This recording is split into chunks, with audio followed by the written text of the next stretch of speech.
Get ready for an amazing trip into the world of tire making. Think about this. Each time you get in your car or ride your bike, there's an untold story right beneath you. The story of your tires. We're about to dive into this tale, tracing its roots from simple beginnings to today's advanced technology. Prepare for a ride filled with fascinating facts about tire production. First, let's give a shout out to the unsung heroes of our daily travels, our tires. They're more than just rubber hoops. They play a crucial part in our journeys. Tires help keep our vehicles stable, make our rides comfortable, and most importantly, keep us safe. Whether it's a quick drive to the store or a long road trip, your tires are always working hard. Now let's start our exploration into how these essential travel buddies are made. Our story of tires begins in the late 1800s, when a gentleman named John Boyd Dunlop invents something revolutionary. The pneumatic tire, which is basically a tire filled with air. This invention completely changed how we travel. Jump to the present day, and the world of tires has seen incredible changes. From simple air-filled tubes, tires have become complex and ingeniously crafted, essential for everything from bicycles to cars, and even aeroplanes. In 2022, the US alone shipped about 335 million tires. So come along as we embark on this exciting adventure, exploring the innovative world of tire making. In the early stages of designing tires, engineers use powerful computer tools. These tools are quite advanced and can mimic how the tread on a tire, which is the part that touches the road, will behave, along with other important aspects. What's cool about this software is that it can create colorful, three-dimensional images of possible tire designs. These images aren't just for show. They allow engineers to test how the tires would hold up under various stress conditions like heavy loads or rough roads. This method is really helpful because it lets the engineers spot any potential problems with the design before they even make a physical prototype of the tire. It's like catching mistakes on a drawing before building the real thing. This not only saves time, but also cuts down on costs because it's cheaper to fix a design on a computer than to change a tire that's already been made. By using this technology, engineers can experiment with different designs and materials to see which ones work best. It's a bit like playing a very technical and important video game where the goal is to design the safest and most efficient tire. This process is a key part of making sure the tires we use on our cars, bikes, and buses are safe, durable, and reliable. Today's tires aren't just made of rubber. They're a mix of many things, about 10 to 15 different ingredients. These include natural rubber, like what comes from rubber trees, synthetic rubber, which is man-made, various chemicals that help the tire perform better, and a substance called carbon black that gives the tire its black color.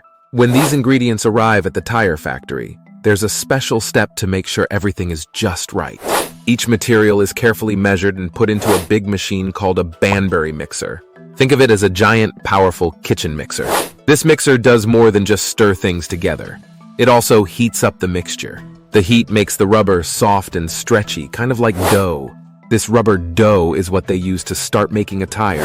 This part of the process is really important because getting the right mix of materials affects how good the tire is. For example, the right amount of carbon black can make the tire stronger and last longer. It's a bit like baking a cake. The right ingredients and measurements make all the difference. And just like in baking, precision and care in this step lay the foundation for a great final product.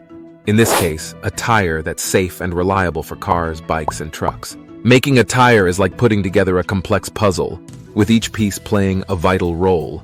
The process begins with the tire's innermost part. Here, a layer called the corded ply is added. Think of this ply as a strong net that holds everything together, making the tire tough and long-lasting. Next, small ring-like parts called beads are added. These beads are essential because they help the tire keep its shape, especially when it's under the pressure of carrying heavy loads. The sides of the tire, known as sidewalls, get special attention too. They are coated with rubber, which provides extra strength and helps protect the tire from getting easily damaged. Now, for the outer part of the tire, engineers use sturdy belts made of steel or other strong materials. These belts are super important because they make the tire resistant to punctures like from a sharp rock on the road, and help the tire stay stable when you're driving. Finally, the tire gets its tread. This is the part you can see touching the road when you look at a tire. The tread has a unique pattern, designed to grip the road well, whether it's rainy, sunny, or snowy. This part is crucial for safety, ensuring the car can brake properly and stay steady while driving. In simpler terms, building a tire is about layering different materials together, each layer having its special job, from keeping the tire sturdy to making sure it can handle all kinds of roads safely. It's a mix of art and science where every step is key to making sure the final tire is safe and ready for any adventure on the road. In the world of tire making, there's a stage where the tire is called a green tire. This doesn't mean it's green in color, it's just a term used for a tire that's not fully made yet. At this point, the tire is still soft and doesn't have a pattern on the surface that touches the road. This tire then goes into a very important process called curing. Curing is like baking the tire in a special oven. The tire is placed in a unique mold that has something called a flexible bladder inside. When the curing process starts, the bladder expands and presses the tire into the mold. This process is crucial because it hardens the tire and gives it its final shape, making it strong and stretchy. Just what you want in a good tire. After the tire is cured, it's not immediately ready to hit the road. It needs to be checked very carefully for any little flaws like bumps or uneven areas. It also goes through some tough tests to make sure it's strong enough and will last a long time. These tests are like tire school exams, making sure each tire is ready for the real world. Once a tire passes all these checks, it's almost ready to leave the factory. But before that, it gets some final touches like getting its brand name and size printed on it. These markings are important for knowing which tire is which. The tire business is really big. By the year 2022, it grew to a huge $143.19 billion. That means a lot of tires were made. This shows us that the way tires are made is getting better and better, and more people all over the world need them. China is the biggest maker of them all, leading the way in tire production. Making tires is not just about making money, it's also about keeping people who drive safe, with tires they can trust. That's the end of our story about how tires are made. From starting with just a few materials to becoming the shiny, ready-to-roll tires on your vehicle. I hope you've enjoyed learning about how tires are created. If you found this interesting, why not give a thumbs up, share it with your friends, and subscribe for more fun stories like this? Remember, every time you go on a trip, there's a story in the tires that takes you there. Keep exploring and stay curious until we meet again.